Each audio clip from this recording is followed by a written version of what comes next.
Hi there, my name is Peter Davison, the Rabbi from another planet. Please like, share, and subscribe, and ring the little bell so you are notified when new videos drop. And I guess a lot of new videos are going to be dropping because nobody can leave their homes for the next 2 weeks. Well, at least we can't.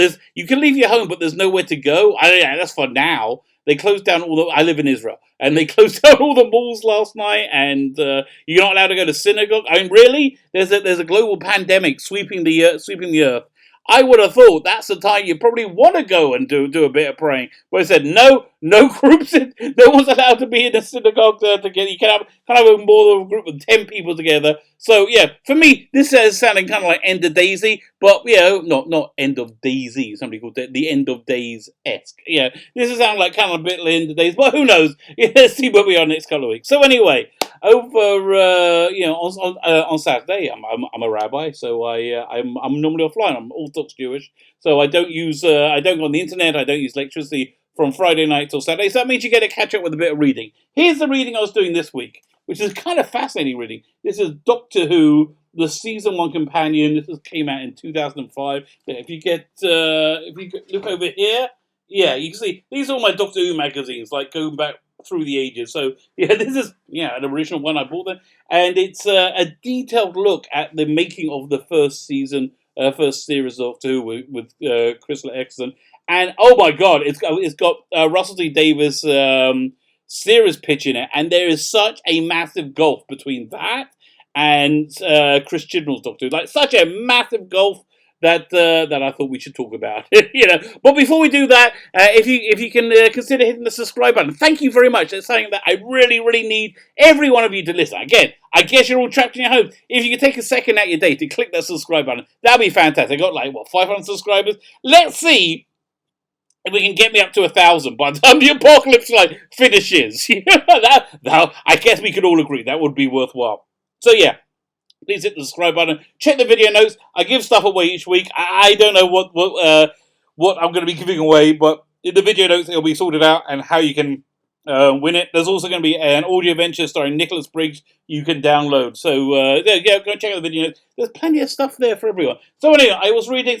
Before I get into reading this, what is up with Hugh Fullerton? Hugh Fullerton is the sci-fi editor for the Radio Times. Radio Times is like the only place that's holding out that this series of Doctor Who was fine. Nothing to the fact that ratings fell off the cliff. Nothing to see here. Just move on. Everything. They had another article on Friday, an interview with Nick Briggs, who does the voice of the Daleks. Trying to get people excited for the holiday special. I don't know if it's going to be Christmas special or New Year special. Probably New Year special because they can't stomach there being a Christmas special. It'll probably going to be a New Year special. But they're trying to get people excited. Wait! You don't remember? You're reporting about an upcoming show. Upcoming episode of a show while your house is burning down. Literally, the Doctor Who house is on fire, and no one's happy about anything. And you're going, oh, look forward to the next episode. So this guy Hugh Fullerton, he's so into this era of Doctor Who that he is just completely oblivious to what's going. You know what he's like? You ever seen the episode, the story Dragonfire, which probably one of the best episodes of best stories of season 24. Wasn't a great season, but one of the best stories there. It ends up after all this devastation in Iceworld, is where it takes place, which is basically a freezer center. All this devastation in Iceworld, everybody being killed. This woman walks in, who you saw in an early episode, and she seemingly didn't notice anything that happened. She didn't notice, the zombie army of ice warriors, not ice warriors, of Kane's men attacking and killing everyone. She didn't know that. I say that is Hugh Fullerton. He's not noticing anything that's going on. Hugh, if you're watching this, do. Maybe you want to do an article about how Doctor Who has just blown up completely. But no, I guess you get some shill-like access, which is this is why journalism is dead, and this is why people are coming to completely untrained professionals such as myself for their news and commentary. So anyway, I was reading this Doctor Who magazine season 1 companion, and they got this fascinating thing in here. The actual pitch that Russell T Davies wrote for Jane Tranter. It was interesting because he didn't need to write it because he was a very established writer at the time,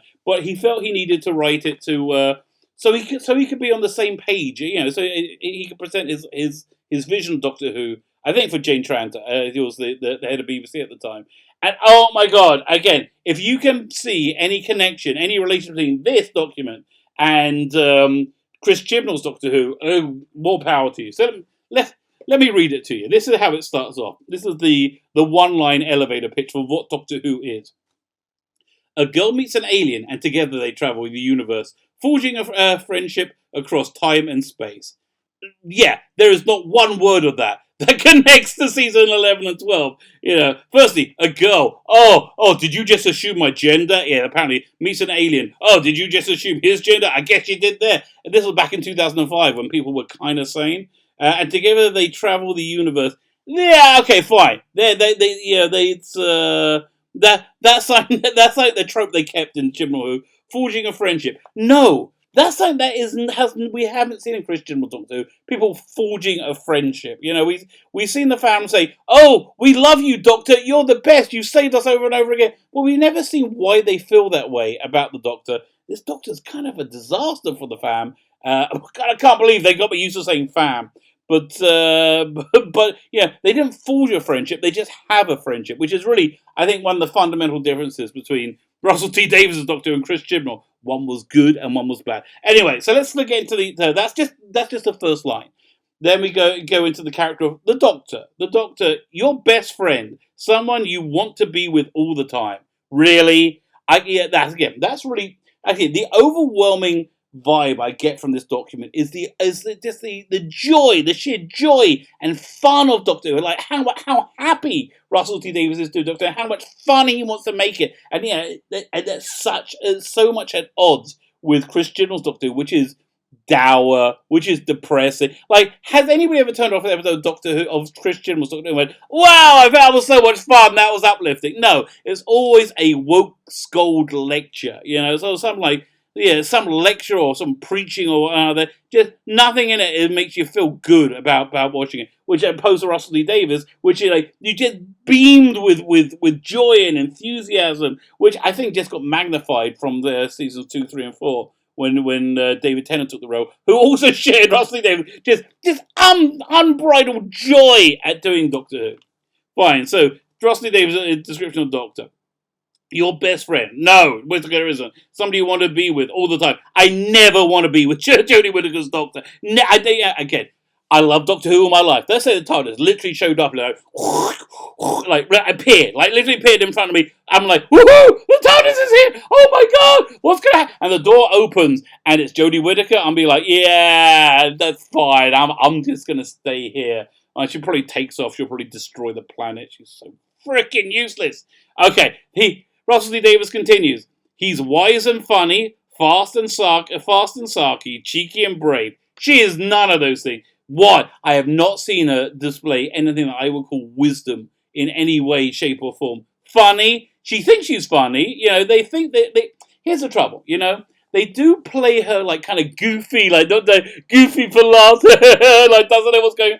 But here's why that really fails. Like Matt Smith did something similar, but the very first episode of Matt Smith was the 11th Hour, one of his best episodes. And the 11th Hour just really demonstrated his strength. Okay, he was freshly regenerated, without a TARDIS, without a sonic screwdriver, and was able to see off an alien invasion. It shows you his incredible resources of ingenuity. I have never seen Jodie Whittaker not screw up. I've never seen her say, it's always somebody else has to save the day for her. So, no, she's not wise. She's certainly not funny. So, yeah, so as I was saying, so you can do, here's the thing. You can do, like, the goofy, klutzy thing, like Matt Smith did it quite a few times. Like, I don't really know what's happening. But you can't be goofy, klutzy, and insanely incompetent at the same time, and talk down to people. That's the bad combination, which is the bad combination they went to. So, yeah. Fast and sarky. She's not fast, really. Have you seen her run? She runs like a duck. And it's just embarrassing. Really, I think the one thing that an actor has to be able to do to play Doctor Who is run down a corridor. She just can't do it. She can't do it. Cheeky and brave. She's not brave. And she's not cheeky and brave. Okay, the last episode, The Timeless Children. She met somebody for like 10 seconds, and he went, "Oh, you used to be on Game of Thrones, so you can die for me. You can sacrifice yourself for me so I can live." Like, What? That's one of the many stupid things they didn't explain in the episode. And considering he's an alien, he's more human than the best human you could imagine. The best human you can, I think, okay, it's the best human you can imagine. I would say, if you went up to him and said, I had cancer and I'm like scared that cancer's going to come back.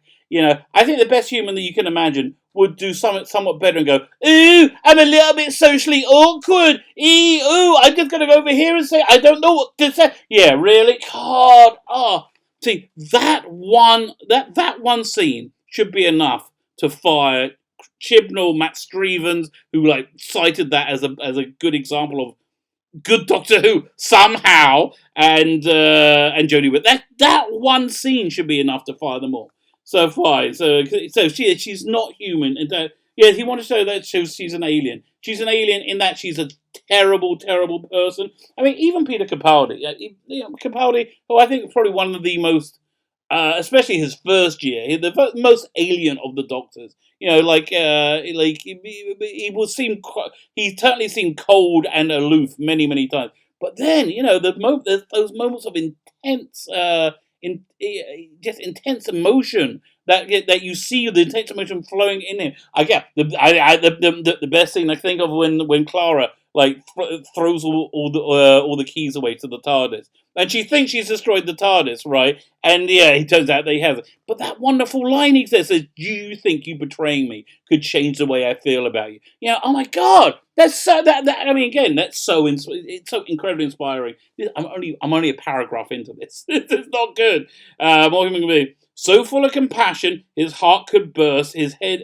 Let's start. So full of compassion, his heart could burst. His heart could burst. So, no, she's not.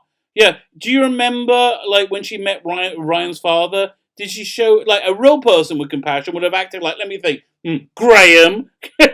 Graham, they're able to write with, some emotional depth and some compassion. No, she's a virtue signaler. So she knew that Ryan's father had been bad, right? Ryan's father was bad. So she had to be seen to be angry with him. Yeah, no. If you're a virtue signaler, you have no compassion.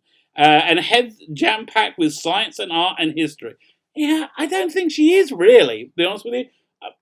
The overriding character trait of the 13th Doctor, as portrayed by Jodie Whittaker, written by Chris Chibnall, is she's an idiot. She's an idiot that doesn't really know anything. They're playing her one of the Twitterati, one of the blue checkmark Twitter Taliban. So that's just the first paragraph, and now it goes completely off the rails. He should also be sexy, not necessarily young, but let's move on from the neutral posh public school fancy dress frock coat image. Oh, you mean the thing? Not the public school, but the frock coat image, the sexless image. Jodie Whittaker. Here's the thing. I don't understand why they say they're having a woman play the Doctor. They play this Doctor as completely sexless. And the idea of him being sexy is was kind of new. So Russell Davies wrote a note here, right from the start. Before any casting had been discussed, the old Doctor Who Awardian look was out. I remember, I kind of felt that was a bit of a retrograde step when Matt Smith wore that for his final season. I was never so thrilled with that. The Edwardian look was out. I remember vividly when the 1996 Paul McGann TV movie was broadcast. I was working at Granada, and the head of programming was David Liddyment, and I asked him what he thought of Doctor Who. He liked it, except for the costume. Fancy dress, he muttered grimly. Now, David is a genius, probably the cleverest man I've ever met. Oh, I love the way Russell Davies writes about people. I took note and I never forgot what he said. No more fancy dress, which is exactly what the Whittaker costume is. It's Edwardian fancy. Oh, even more so. The Joy, the Roof Doctor. What's the name? Whatever.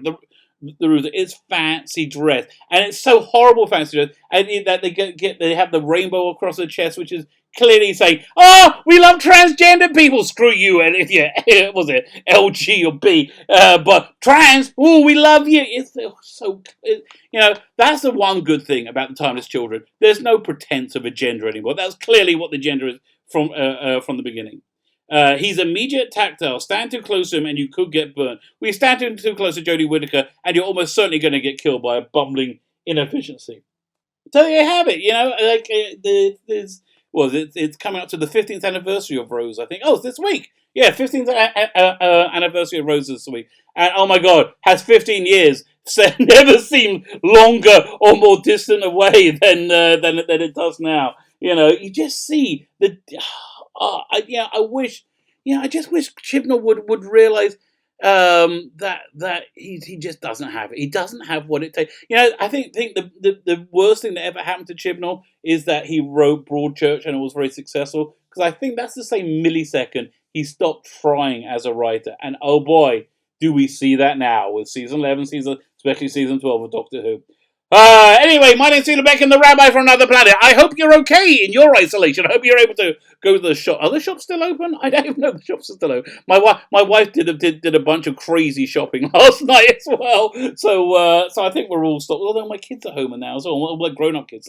Boy, do they go through food. So anyway, I hope you're okay in wherever you are in this apocalypse.